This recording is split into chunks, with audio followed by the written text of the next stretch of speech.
Hello, my name is Cathy McLaughlin.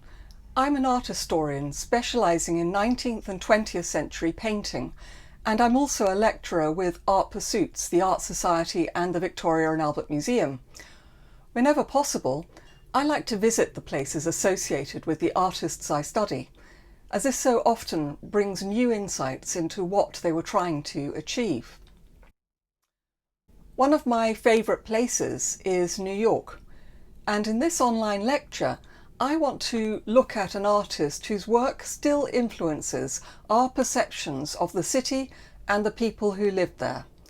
The artist is Edward Hopper, and today I'll be considering why we're so drawn to his vision of New York. Before we get on to Hopper's work, I'd like to give a little background on New York's role in American art. By the 1920s, when Hopper began to paint his urban subjects, the city was already popular with artists, all of them, in their different ways, trying to capture the essence of America's greatest metropolis. Early in the 20th century, a group we know as the Ashcan School concentrated on the realities of city life. The example here, John Sloane's 6th Avenue and 30th Street, shows a working-class area on the west side of mid-Manhattan known as the Tenderloin. Sloane turns his street, with elevated train line to the left and storefronts to the right, into a kind of stage set for urban life. His focus is on that young woman in the foreground, who is wearing some kind of shift or nightdress and stands uncertainly as if lost. She is in fact wandering the streets in drunken confusion with a pail of beer in hand. Two women nearby are laughing at her shambolic appearance. Sloane would paint many scenes of this type, showing the day-to-day lives of people in one of New York's poorest districts. An urban painter through and through, his images were gritty and unvarnished, but also full of vitality. At the start of the century, Sloane captured New York's human face. From the 1920s, another aspect of the city takes centre stage as painters, photographers and writers turn their attention to its spectacular architecture. In Skyscrapers, for example, Charles Sheeler eliminates any sign of humanity, presenting his skyscraper landscape as a set of abstract geometrical forms. This is New York as the ultimate modern city, a coolly impersonal machine. Many contemporaries were awed by the sheer spectacle of the city. They imagined it as the architectural embodiment of America's wealth, enterprise, and technological advancement. The art critic Henry Tyrrell, writing in 1923, spoke of New York as the modern wonder city, grandiose and glittering, with its piled-up architecture like magic pinnacles of alpine ice, matchless and overwhelming. Others compared the skyscrapers and avenues with the mountains and canyons of the American West, a kind of technological sublime. Compare Georgia O'Keeffe's Shelton with sunspots with the work of the 19th century landscapist Albert Bierstadt. Both artists use dramatic, numinous lighting, and both managed to create a sense of overwhelming scale. But O'Keeffe replaces a mountain with a skyscraper.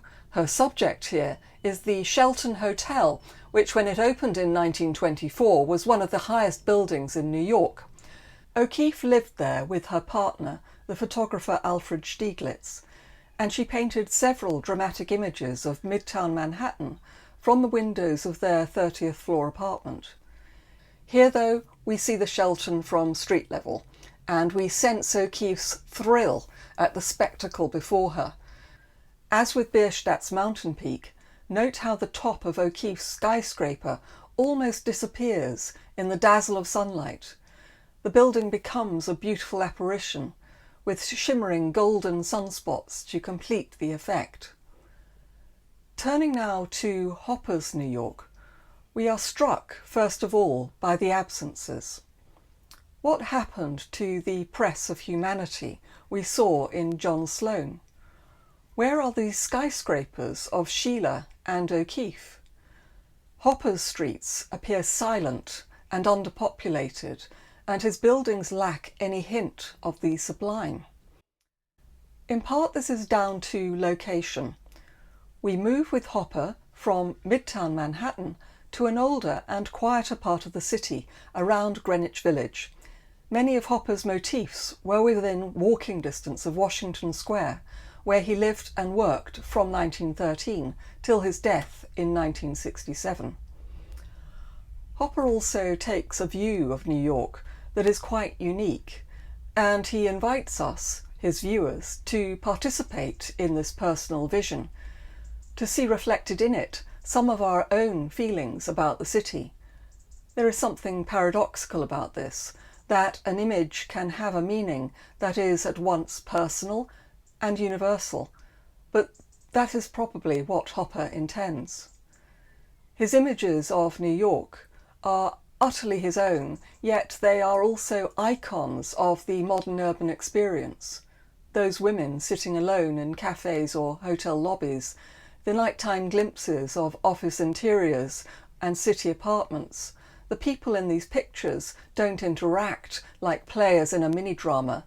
Whether alone or in the company of others, they are silent and detached, absorbed in their own thoughts and daydreams.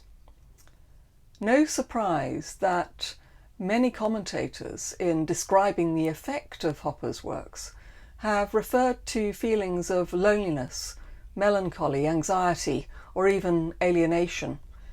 Take Room in New York, where we witness a couple in their apartment at night. These two people inhabit the same space, but they are otherwise disconnected. He reads his paper while she turns away, a single finger resting on the piano keys, apparently lost in thought. The body language is awkward and tense, the faces obscured in shadow, and the oppressive sense of confinement just gets worse when we notice the lack of any handle on the door separating the figures. Scenes of this type play to a vision of modern humanity living in a state of alienation, but I think Hopper's enduring appeal is linked to another aspect of his work, its evocation of the strange wonder of the urban experience. Hopper shows us what the city feels like to its inhabitants, living as individuals within a great multitude, physically proximate yet private, from day to day capturing no more than fleeting glimpses of other people's lives. How does Hopper communicate the city's mystery? How is it that his pictures have such silent eloquence? I would suggest that space plays an important role here, and that we need to take a look at the built environment within Hopper's works: apartment blocks, theatres, offices and streets. Let's take a look at a few paintings of exterior and interior views of the city to see what their spaces can tell us. My first example, Early Sunday Morning, was one of Hopper's first major successes, sold to the Whitney Museum of American Art for $3,000 and exhibited at the museum's inaugural exhibition of 1931. The subject could hardly be more mundane. In one of the most spectacular, exciting cities in the world, Hopper chooses this nondescript backwater, a late 19th century building located on 7th Avenue between 15th and 16th Streets, less than a mile from his apartment in Washington Square. And yet we miss so much if we accept the picture as it first appears, a factual representation of a familiar sight at one of the quietest times of the week. The more we look, the more we realise the extent to which Hopper selects and manipulates facts for pictorial effect.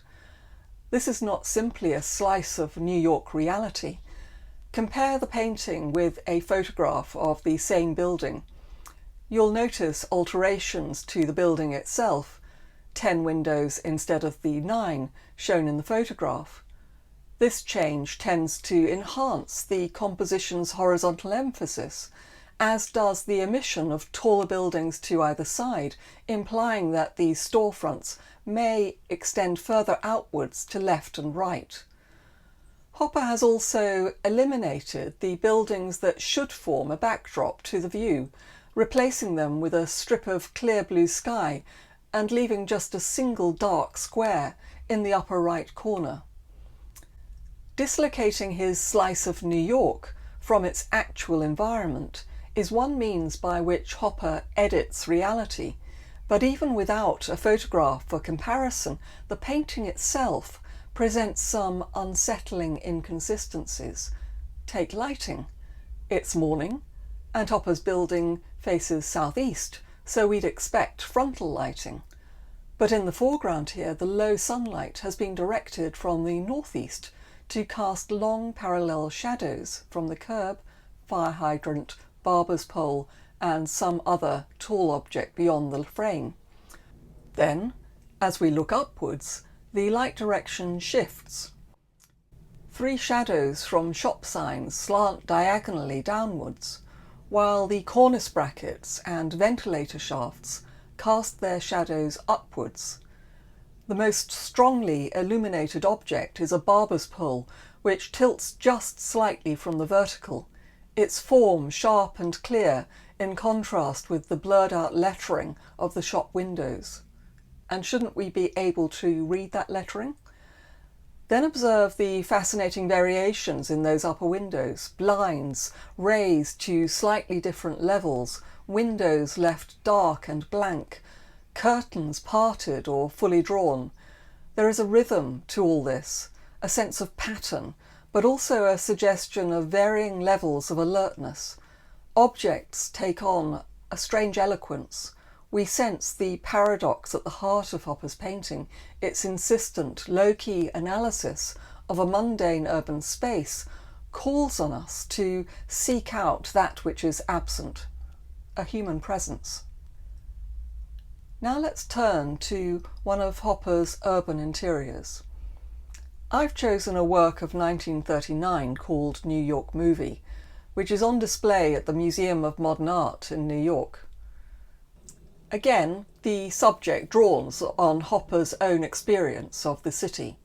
He was an avid film goer, declaring on one occasion, "When I don't feel in the mood for painting, I go to the movies for a week or more. I go on a regular movie binge." It was an enthusiasm he shared with many of his contemporaries. By the 1930s, movie audiences were huge and ever-growing, with the number of movie theatres multiplying to meet demand. In 1938, when Hopper began work on his picture, around 75 million people were going to the movies every week. That's over 60% of the population. Painters were responding to the movie phenomenon from the start of the 20th century, fascinated by the new medium and its mass audience. Take John Sloane's Movies 5 Cents of 1907, showing a crowded theatre in which nearly everybody is enthralled by the on-screen action. The only exceptions are 2 women who turn towards us, somehow aware that they have become part of the spectacle. Reginald Marsh again includes the ticket price in the title for his 20-cent movies of 1936.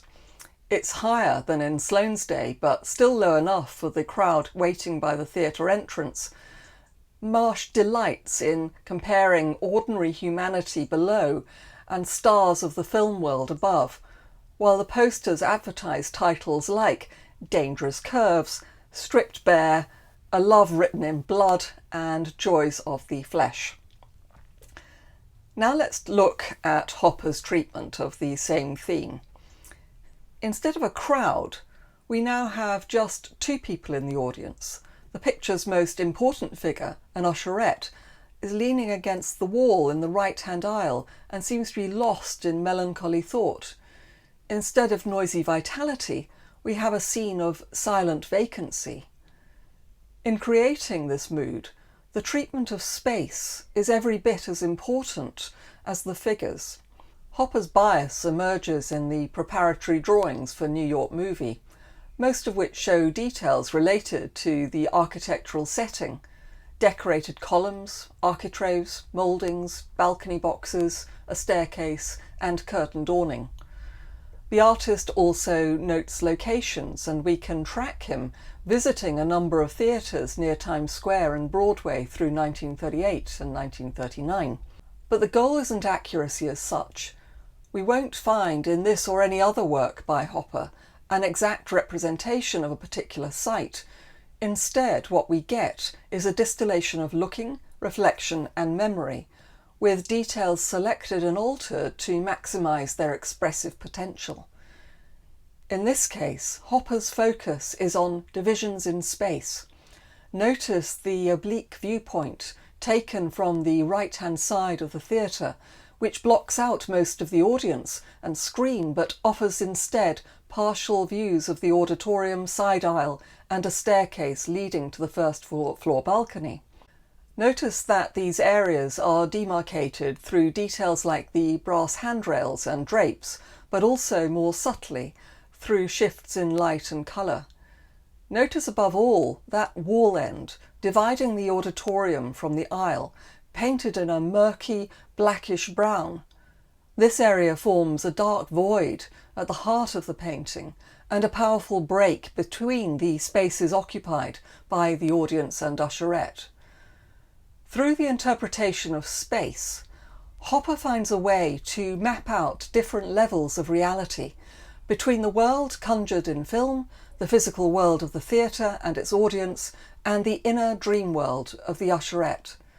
Beyond that, we may sense Hopper's overarching idea for his painting, his desire to express the together aloneness of modern life, our sense of detached inwardness even in the company of others. The movie theatre is the perfect setting for such a theme, a real place where we go to escape reality, a collective experience which allows us to remain alone in our imaginations. And what about the film on screen? We can barely see it, but in his notebook, Hopper identified this grey-white blur as snowy mountaintops. One recent study has suggested that we may be looking at a view of the snow-capped Himalayas in Frank Capra's hugely successful film of 1937, Lost Horizon. In the film, survivors of a plane crash are rescued and taken to a hidden utopian paradise called Shangri-La. It's a story that must have answered to the dreams of so many Americans during the 1930s for a life without struggle in a place of peace and security. As one of the characters in the film puts it, "I'm sure there's a wish for Shangri-La in everyone's heart." It's so very tempting to imagine Hopper's usherette dreaming of her own Shangri-La. Is this pushing things too far? Or is such a reading built into the very structure of Hopper's painting? I'll have to leave that for you to ponder. Just bear in mind that Hopper didn't like obvious explanations. In an interview given around the time of the painting, he warned against confusing an interest in human beings with an interest in telling stories about their lives. In the end, Hopper wanted to communicate something more personal. As he put it, "Why I select certain subjects and not others I do not exactly know, unless it is that I believe them to be the best mediums for the synthesis of my inner experience." The worlds we see in Hopper's paintings are ultimately reflections of his own subjective vision. Thank you very much for listening.